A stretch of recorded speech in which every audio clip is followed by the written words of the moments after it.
Assalamualaikum warahmatullahi wabarakatuh.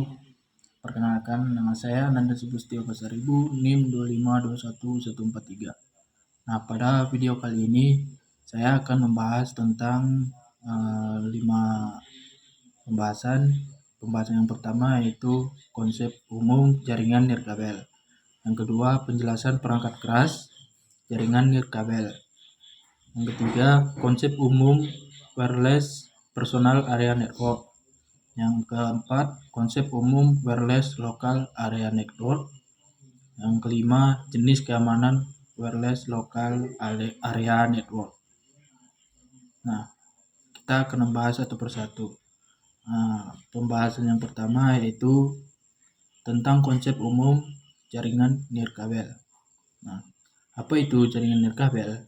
Jaringan nirkabel itu adalah sebuah teknologi yang dapat menghubungkan dua atau lebih perangkat untuk berkomunikasi tanpa harus menggunakan kabel dalam mentransmisi data.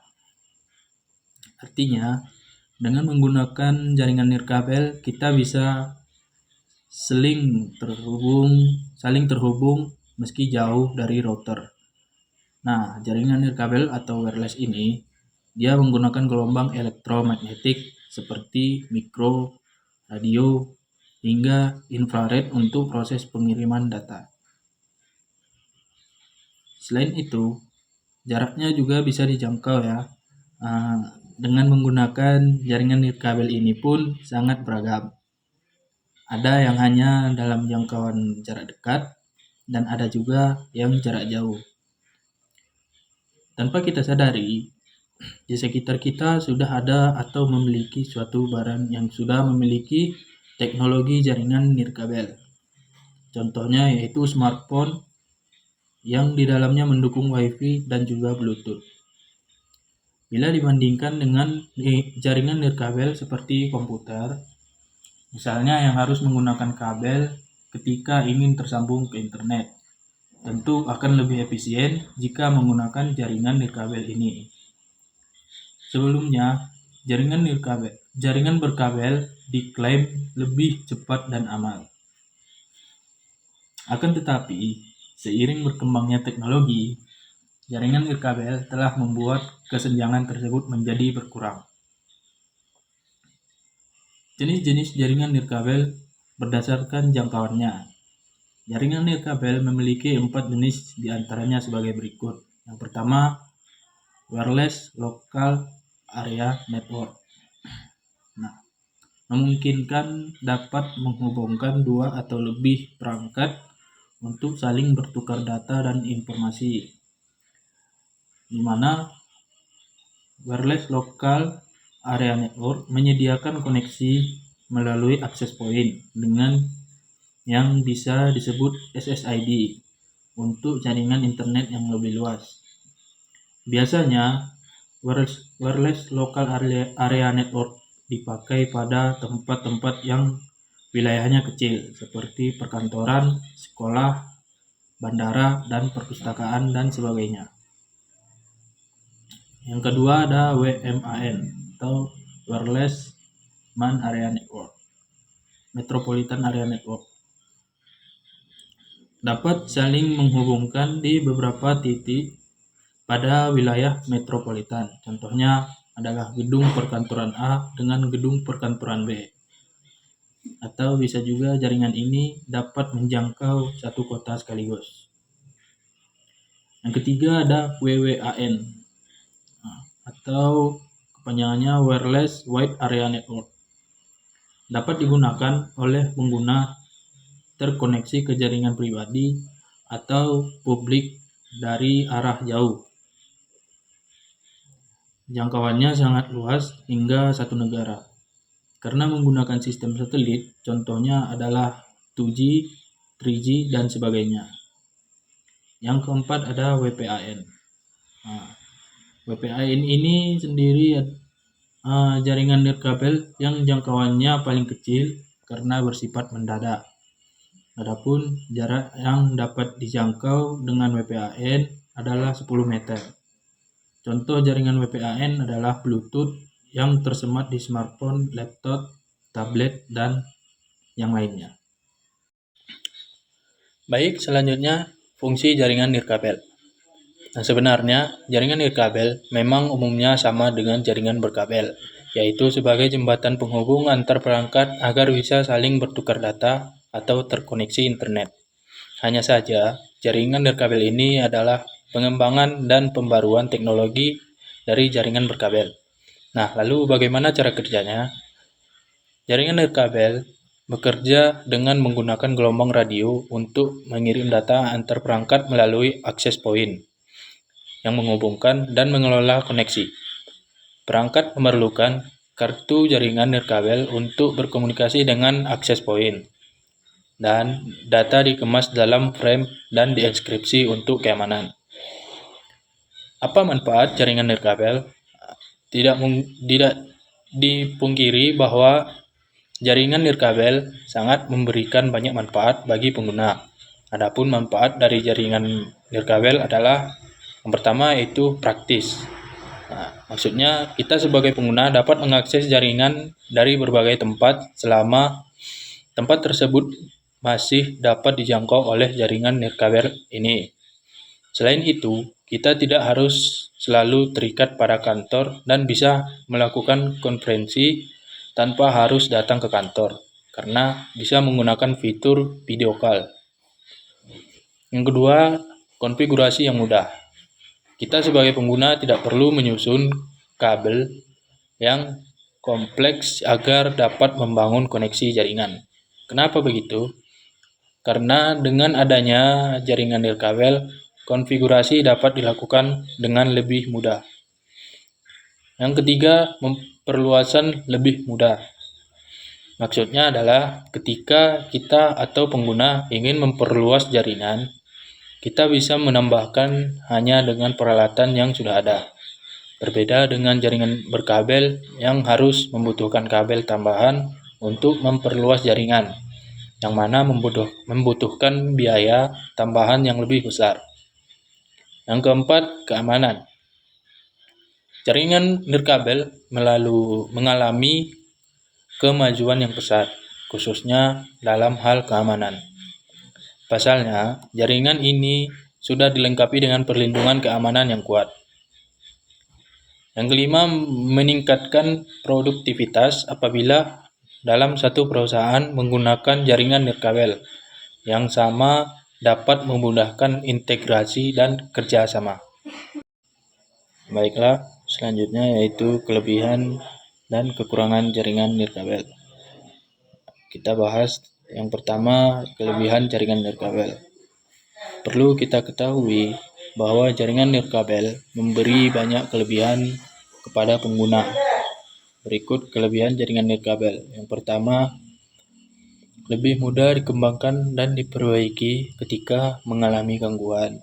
Yang kedua, tidak membutuhkan peralatan kabel yang mahal. Yang ketiga, biaya maintenance lebih terjangkau. Yang keempat, dapat menjangkau daerah-daerah yang terpencil. Yang kelima, tidak membutuhkan tempat yang luas. Yang keenam, kecepatan transfer stabil meski tanpa kabel. Nah, kemudian kekurangan jaringan nirkabel. Meskipun banyak kelebihan, tetapi jaringan nirkabel juga masih ada yang tidak bisa lepas dari kekurangan yang dimiliki. Ini kekurangan jaringan nirkabel. Yang pertama, biaya pengembangannya mahal walaupun lebih mudah dilakukan. Yang kedua, sangat berpengaruh kepada jaringan nirkabel, sehingga tak jarang ditemui ketika hujan dan petir. Jaringan akan mengalami gangguan. Yang ketiga, keamanan yang tidak sekuat jaringan kabel. Nah, selanjutnya yaitu komponen wireless nirkabel. Yang pertama ada AP atau access point. Yang kedua, wireless network infrared. Nah, yang ketiga, mobile atau desktop PC. Dan yang keempat, antena. Kemudian perangkat keras wireless nirkabel. Nah, yang pertama ada access point. Access point ini yaitu sebagai alat untuk mentransmisikan data, mengirim data dan menerima data, mengkonversikan sinyal frekuensi radio menjadi digital yang disalurkan ke perangkat wireless local area network yang lain dengan dikonversikan ulang menjadi sinyal frekuensi radio. Yang kedua, extension point. Extension point ini berfungsi seperti repeater untuk klien yang sempat lebih jauh. Settingan channel di setiap access point harus sama. Biasanya merek juga harus sama. Yang ketiga, antena. Alat untuk mentransformasikan sinyal radio yang merambat pada sebuah konduktor yang menjadi gelombang elektromagnetik yang merambat di udara. Ada dua jenis antena, yaitu yang pertama, antena omnidirectional. Jenis antena yang memiliki pola pancaran sinyal ke segala arah dengan daya yang sama. Yang kedua, antena direksional. Jenis antena ini yang mempunyai sinyal dengan satu arah tertentu. Yang keempat, wireless local area network (CARN). Dapat berupa PCM, CI, AI, ESA card, USB card, Ethernet card yang berfungsi sebagai interface antar sistem operasi jaringan klien dengan format interface udara ke access point. Pembahasan yang kedua yaitu keamanan jaringan wireless local area network. Nah, keamanan WLAN ini mencakup beberapa jenis, metode dan protokol untuk melindungi data dan akses jaringan. Ada beberapa jenis keamanan yang umum digunakan. Yang pertama yaitu Wired Equivalent Privacy. WEP ini merupakan standar keamanan pertama untuk jaringan wireless local area network. Ini menggunakan kunci statis untuk enskripsi data dan juga dianggap kurang aman karena memiliki banyak kelemahan dan dapat dieksploitasi. Yang kedua ada Wi-Fi Protected Access atau disingkat dengan WPA. WPA ini dibuat sebagai pengganti sementara untuk WEP. Kemudian menggunakan Temporal Key Integrity Protocol atau disingkat dengan TKIP untuk menginskripsi data. WPA ini keamanannya lebih aman daripada WEP, tetapi masih memiliki beberapa kelemahan. Yang ketiga, Wi-Fi Protected Access 2, disingkat dengan WPA 2.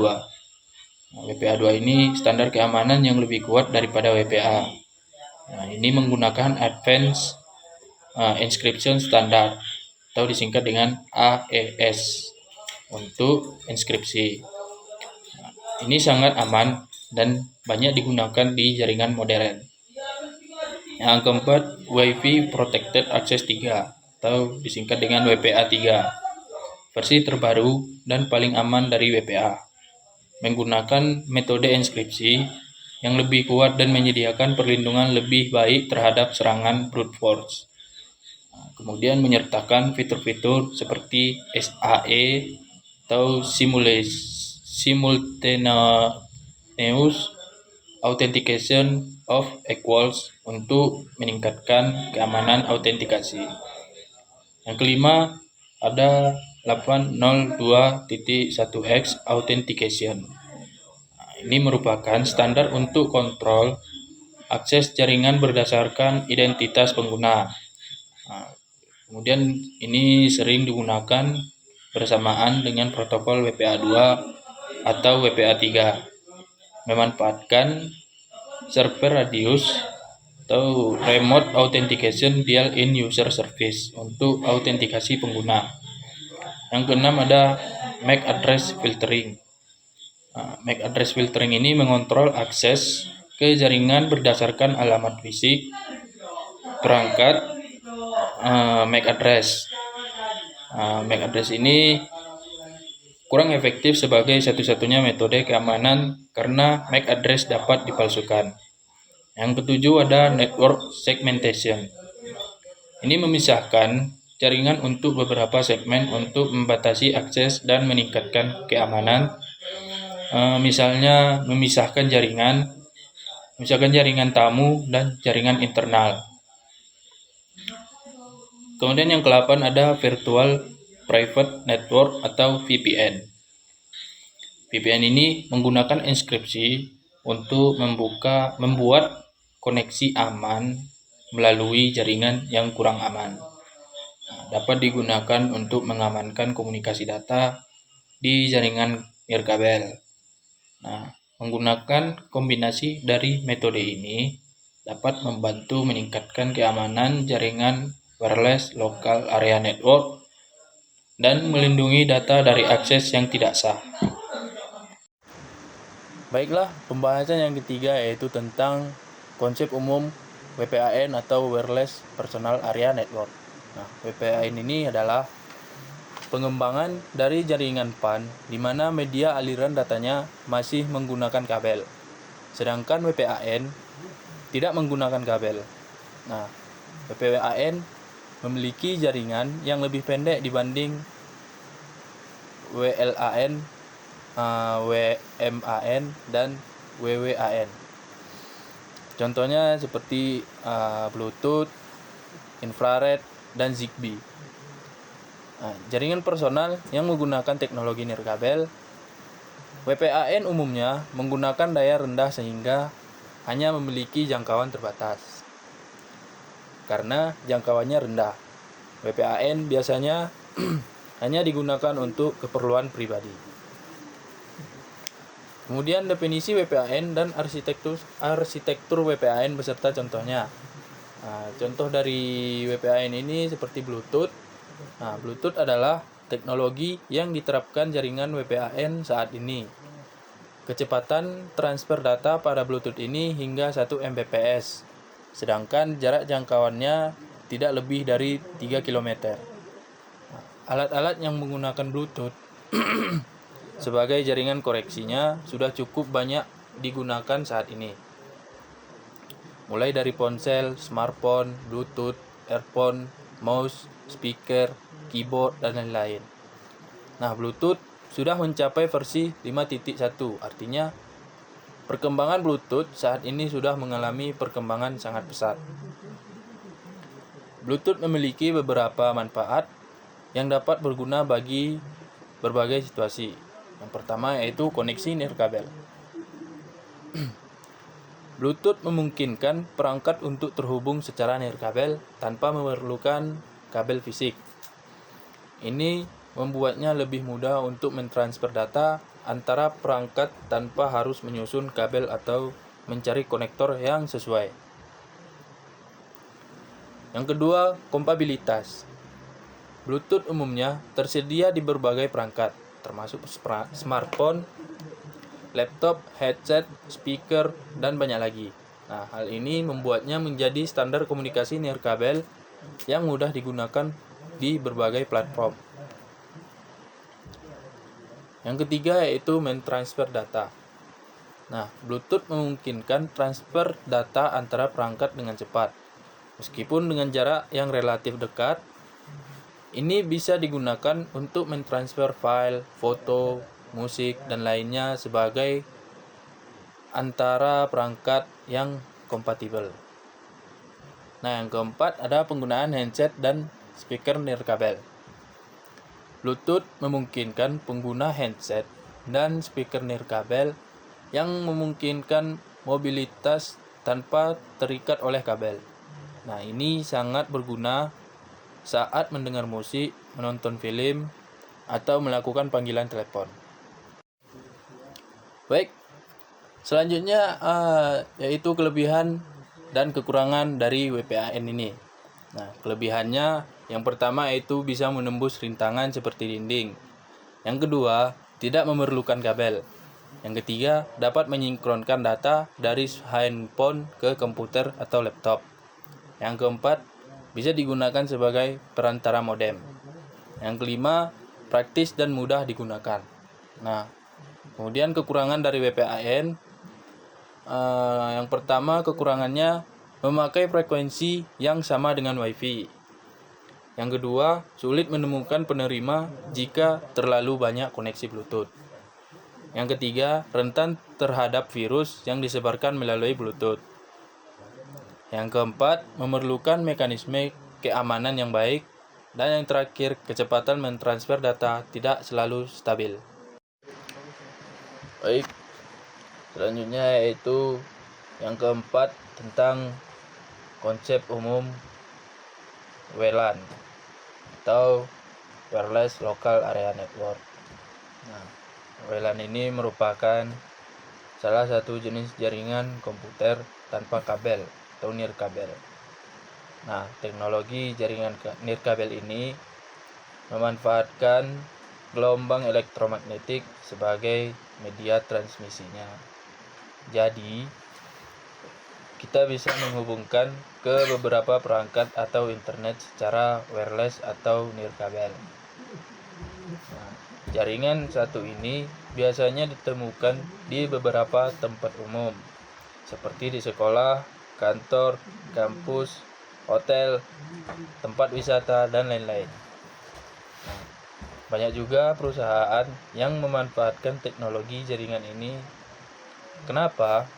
Karena dinilai lebih rapi dibanding jaringan kabel.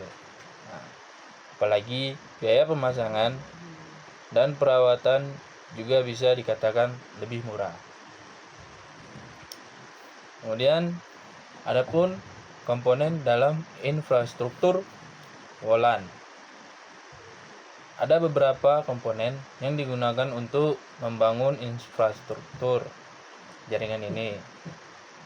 Umumnya, jaringan lokal nirkabel hanya terdiri dari beberapa perangkat seperti berikut. Yang pertama yaitu ada access point.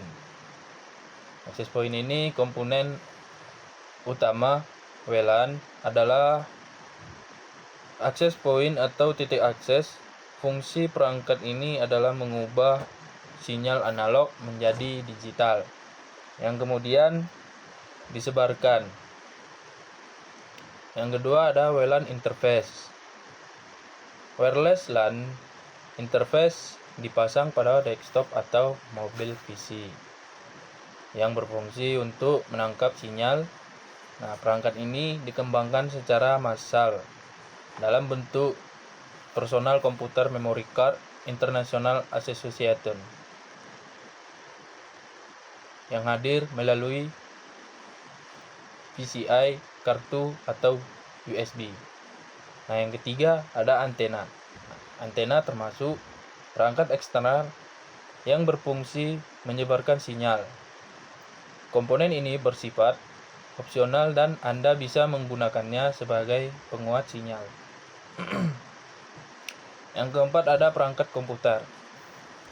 Nah, komputer atau perangkat seluler, printer, dan device lainnya yang Anda gunakan untuk mengakses jaringan merupakan komponen endpoint. Nah, manfaat dari wireless local area network ini ada banyak manfaat. Nah, dari WLAN ini untuk memudahkan pekerjaan dan meningkatkan produktivitas, secara umum jaringan nirkabel ini memiliki dua fungsi utama, yaitu sebagai penghubung jaringan dan berbagai data antara perangkat. Nah, yang pertama yaitu menghubungkan perangkat ke jaringan tanpa kabel. Nah, teknologi jaringan wireless ini memungkinkan perangkat kita dapat terhubung ke jaringan internet tanpa menggunakan kabel.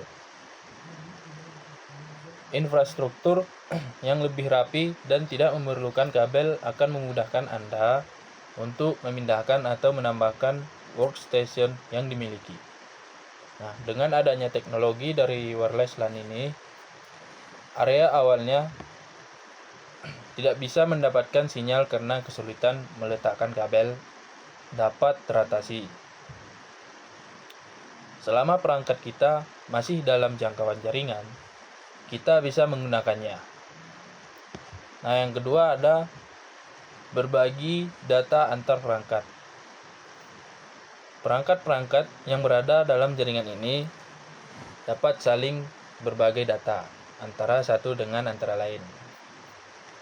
Misalnya kita ingin mengirim data ke HP dari HP ke komputer atau sebaliknya, maka bisa menggunakan jaringan wireless LAN ini.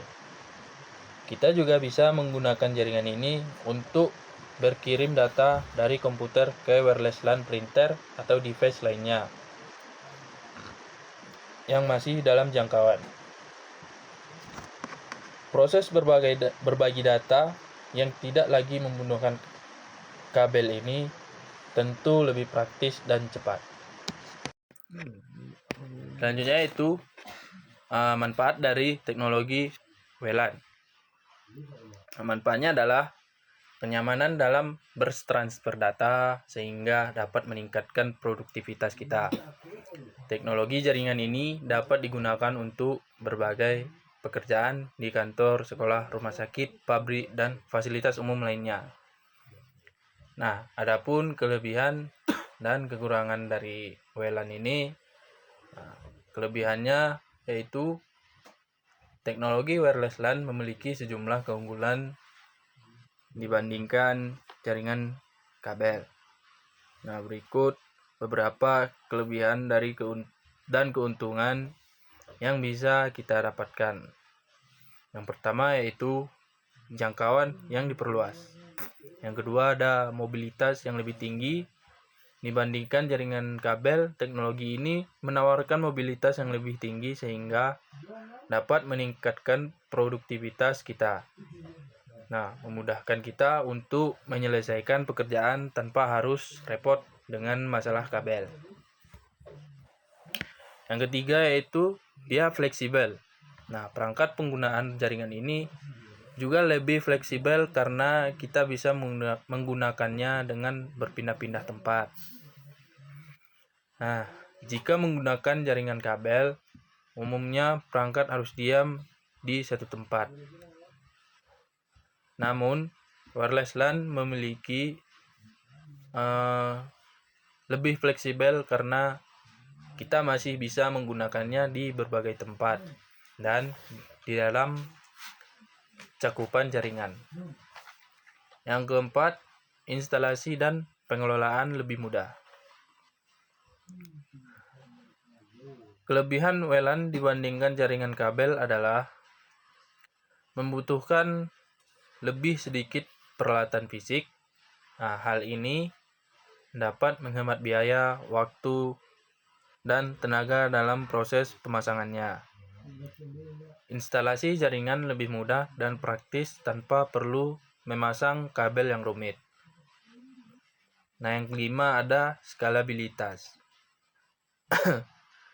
Dari segi skalabilitas, jaringan wireless LAN dapat digunakan di berbagai topologi jaringan, dan kita bisa menyesuaikannya dengan kebutuhan. Nah, adapun kekurangan dari WLAN ini yaitu teknologi jaringan yang menawarkan banyak keunggulan bukan berarti tidak ada kekurangannya. Nah, ada beberapa kelemahan dari jaringan wireless LAN ini. Yang pertama yaitu sinyal gangguan. Salah satu kekurangan jaringan ini adalah sinyal yang kurang stabil dibandingkan jaringan yang menggunakan kabel. Bahkan, terkadang sinyal yang mengalami gangguan tersebut membuat pengguna tidak dapat terhubung ke jaringan sama sekali. Yang kedua, keamanan data kekurangan WLAN dari segi keamanan lebih rentan dibobol dibandingkan dengan jaringan kabel. Pada jaringan kabel, pelaku harus mendapatkan akses fisik ke jaringan internal. Sementara itu, pada jaringan wireless LAN, bisa saja orang lain mengakses jaringan secara ilegal. Nah, hanya dengan masuk ke area jangkauan sinyal. Hal ini juga yang menyebabkan jaringan harus diamankan, seperti menggunakan enkripsi WEP atau Wired Equivalent Privacy dan WPA, atau kepanjangannya Wi-Fi Protected Access. Nah, itulah beberapa pembahasan mengenai teknologi wireless local area network. Jadi, WLAN adalah teknologi jaringan komputer yang tidak menggunakan kabel atau nirkabel atau wireless. Baiklah, demikianlah penjelasan dari tentang jaringan nirkabel. Nah, adapun dalam penyampaian materi saya ada kekurangan dan kesalahan, mohon maklumi karena saya juga manusia. Nah, manusia itu tidak pernah lepas dari kata salah, dan manusia itu juga diciptakan untuk menuju ke jalan yang benar. Semoga video kali ini dapat memberikan saya nilai yang bagus pada UTS jaringan nirkabel yang diampu oleh Pak Rian Amanda MPDT. Sekian, terima kasih. Assalamualaikum warahmatullahi wabarakatuh.